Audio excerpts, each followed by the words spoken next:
Hello, everybody. Hello. Today is, let's see, Wednesday, March 12th, 2025. And we have with us Judge Andrew Napolitano. And what a man. What a story. Just got back from Moscow. Oh, how dare you go there, Judge? Why, you must be a Putin puppet. How dare you go to Moscow? So, when I had that rally over here a couple of years ago, people called me a Putin puppet. I went after the guy. You're not allowed to talk about peace anymore. You can't go to any other country. Judge, tell us about your trip that you just got back from. Well, Gerald, it's a pleasure to be here. Thank you. Moscow is filled with the hustle and bustle of Midtown Manhattan. The streets are clean. There are no potholes. The shops are open and very busy. The restaurants are jammed. The Orthodox churches are packed to the gills during the weekdays, as well as on Sunday. Out of the ashes of the old Soviet Union has arisen a traditional Christianity, which I would liken to the pre-Vatican II era in America, the 1950s. Out of the ashes of the old Soviet Union has risen a free market economy with low taxes, with high employment, with a school system that requires fluency in English upon graduation. I was so totally blown away, and happily so, that the Moscow that I saw and experienced in the past 5 days is radically different from the one that Joe Biden and even his modern day predecessors, Barack Obama, who called Russia a gas station with an army or some insult like that. It is so radically different from the image the American government, particularly the federal government, wants you to have of Russia today. Somebody on Newsmax asked me this morning, what do you think the Russian people want? I said, that's an easy question. Normalcy with the West, the ability to travel here and engage with our culture, and mostly the ability to engage commercially with the West. I mean, it is a pain in the neck. You can't use a credit card. They won't accept a check on an American bank because their banks can't clear American checks. You can't fly there directly. So instead of a 10-hour flight, JFK to Moscow, it's a 20-hour flight, JFK, Dubai, Moscow. There's no animosity towards the United States. There's not any love of Joe Biden, but there's no animosity towards the American people. It was a very, very, very happy revelation for me. You talked about you had to go to Dubai. How stupid it is. What a idiot, moron, jerk politicians. What stupidity. How did that affect anything by canceling a flight from New York to Moscow? I will tell you how it affected American businesses. 330 billion in revenue lost in the past 3 years. Russian businesses have learned to adapt, survive, and thrive without Western banks and without Western money. Obviously, there's some Western money. I went there with cash. I converted the cash to rubles. I spent the rubles. That's the functional equivalent of spending the cash. It was just a pain in the neck, and it was obviously very limited. Had my Amex card worked over there, I probably would have made some purchases, particularly of artwork, and shipped it home. But that's not possible at all. I don't know what Biden was thinking, and I don't know what Trump is thinking. He's continuing the sanctions. Now he's reopened up the pipeline of military equipment back to Kyiv. Now he sent U.S. intel back to Kyiv.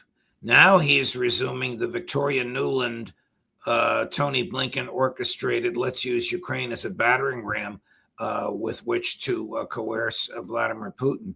It's absurd. It's wrong, and it's contrary to everything he promised he would do.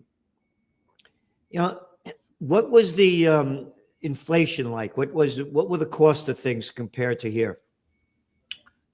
I would say a little bit less.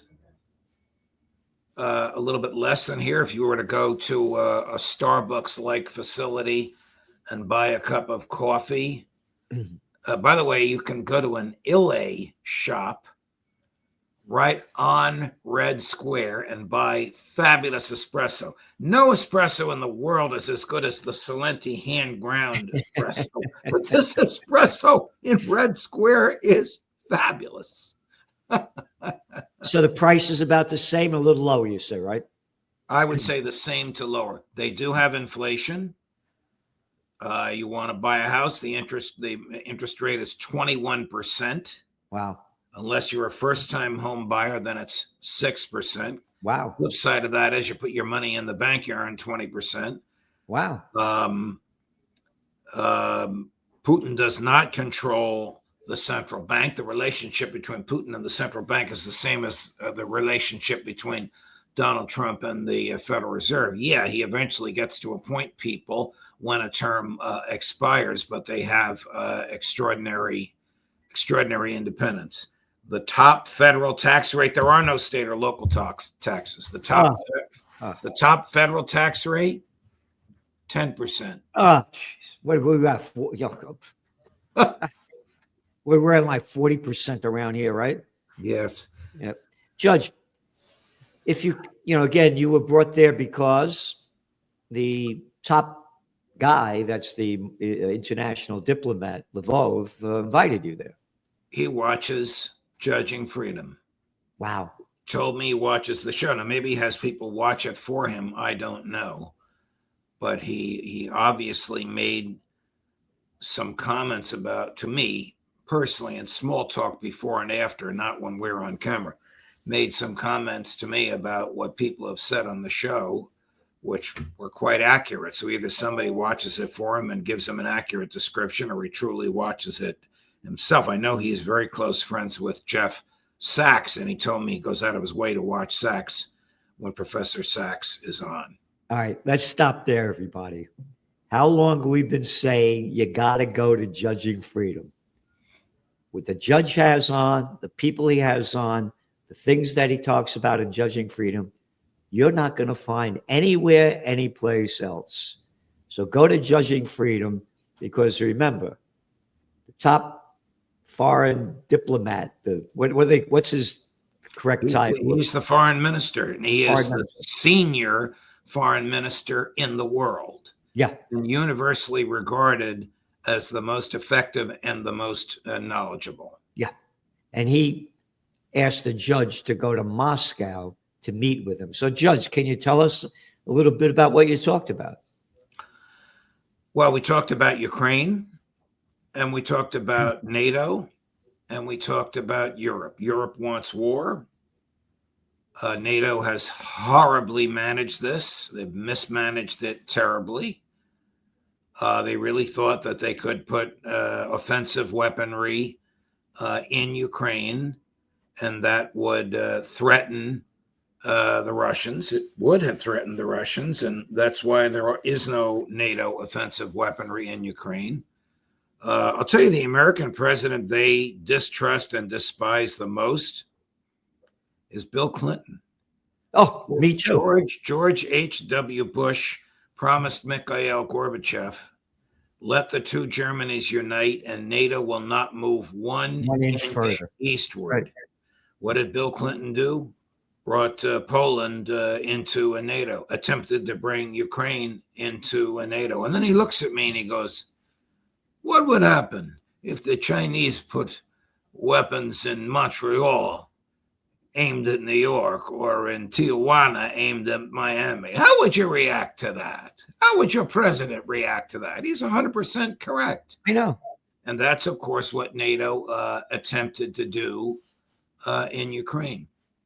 I asked him about Rubio and the ceasefire nonsense. He said to me, why would we agree to a ceasefire now if the war is almost over? Yep. No ceasefire unless our conditions are met. Crimea is Russian. The four oblasts want to be, that's the provinces in eastern Ukraine where everybody speaks Russian, Right. want to be Russian. There can be no NATO in Ukraine. I'm not making these conditions up. I'll stop trying to imitate his voice. I'm not making these conditions up, he says. These are what were in the agreement negotiated between Ukraine and Russia before Boris Johnson and Joe Biden said to Vladimir Zelensky, don't go along with it, don't sign it, we'll back you up and you'll be triumphant and you'll be a great figure throughout history. Yeah. When you talked about Bill Clinton, Judge, this is a T-shirt that I got made when he ran for president in 1992. Yep. That was before all the Monica Lewinsky stuff. Beware Slick Willie. Well, that's what he was. That guy, what he did to this country gave us NAFTA, brought China into the World Trade Organization, killed the Glass-Steagall Act, the Federal Communications Act. Remember when there were thousands of independent radio stations and TV stations? Yeah. And now 6 own 92% of the media. What this slime ball has done, and I could go on and on. Oh, I forgot. Didn't you love the Yugoslav war? Wasn't that great? Yeah. Yeah. You go on and on. An arrogant little piece of garbage. So going back to what your trip over here, and you have an article coming out tomorrow, and it's my weekend in Moscow. And you say, so last week again, I flew to Dubai. I mean, how stupid. What did they accomplish by stopping the flight going from United States to Russia? What did you accomplish by that? Well, they took money away from the American Airlines and put it into the pocket of foreign airlines. I could have flown to Istanbul on Turkish Air, but my hosts preferred that I fly on Emirates to Dubai. Either way, I mean, that's money that could have gone to American domestic airlines, and it didn't because of these sanctions. While I was there, Trump made a comment about increasing sanctions against Russia, and your favorite senator from South Carolina, I couldn't resist, backed him up. And I said, I guess Senator Graham has forgotten about the farmers in South Carolina. 90% of American fertilizer comes from Russia. Biden sanctioned everything except enriched uranium and fertilizer. Go ahead. Cut out that fertilizer, Lindsey Graham, and see if you get reelected. Cut out the enriched uranium that American power plants need because they can't get it domestically, and see if people are cold in the winter. I guess they don't have winters in South Carolina, so maybe he doesn't care. It just infuriates me when people make comments like that, because every time the government interferes with the economy, something gets more expensive and somebody loses their job. So tell us more about what Lavrov said and what they're looking for. Well, he believes that the Europeans want the war to continue for their domestic military-industrial process. He startled me with a quotation from the head of German intelligence who said the war should continue until 2029 or 2030. Now, I had not heard that. You have heard it, and I now see it elsewhere, but I didn't know that comment had been made. But that shows you the mentality of what he's dealing with. Okay, Judge, the Trends Journal, it goes out. It went out last night. You ready? You're talking about what Lavrov is saying about NATO and how they're ramping it up. These are a couple of articles in this week's Trends Journal. German military-industrial complex reaps windfall amid EU's militarization. You ready? Macron goes nuclear, says he'd provide France's nuclear deterrent for European allies amid threats from Russia. All Polish, these are different articles, all Polish adult men must be prepared to fight for war. There's one article after another. You crystallized all this in one of the great one-liners in the English language. You, Gerald Celente. When all else fails, they bring it to war. Not just the United States, but Western Europe as well, and that's what they're doing. Frederick Merz, the former BlackRock executive, who's now about to become the Chancellor of Germany, can't wait to remilitarize Germany, spend taxpayer dollars or money borrowed in their names to the military-industrial complex over here and in Germany, and that's Macron wants to do the same thing. Merz is really out of his mind. He wants to make the British and the French nuclear weapons communal property, available for the Germans to use and threaten as well. This is insane. This was obviously violated several treaties to which Germany is a party, but I guess people don't care about treaties anymore. You make a promise and then you just break it. Again, that's the article. Macron goes nuclear. Says he provide France's nuclear deterrent for European allies amid threats from Russia.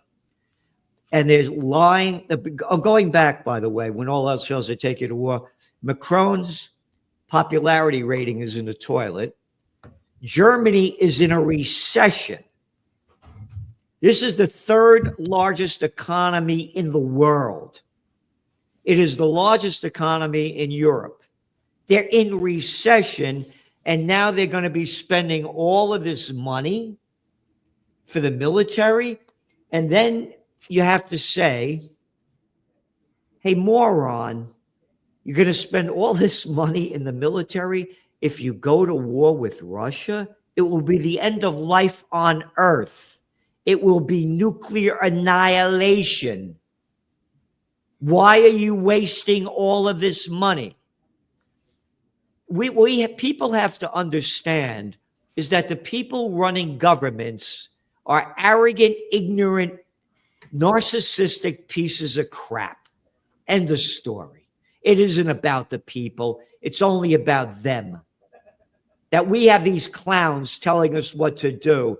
It's like the Ringling Brothers and Barnum and Bailey circus and the guy putting it on and everybody doing what they tell you to do. I can't disagree with you. I don't know what's going to become of Europe once the United States and Russia enter into the Grand Reset, a new normalization. And once we do, it'll probably involve China, Brazil, and India as well.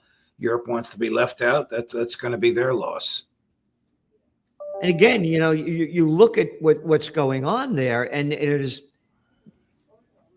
where are the people to stop this? Where are the people rising and saying, we had enough of this. We want peace.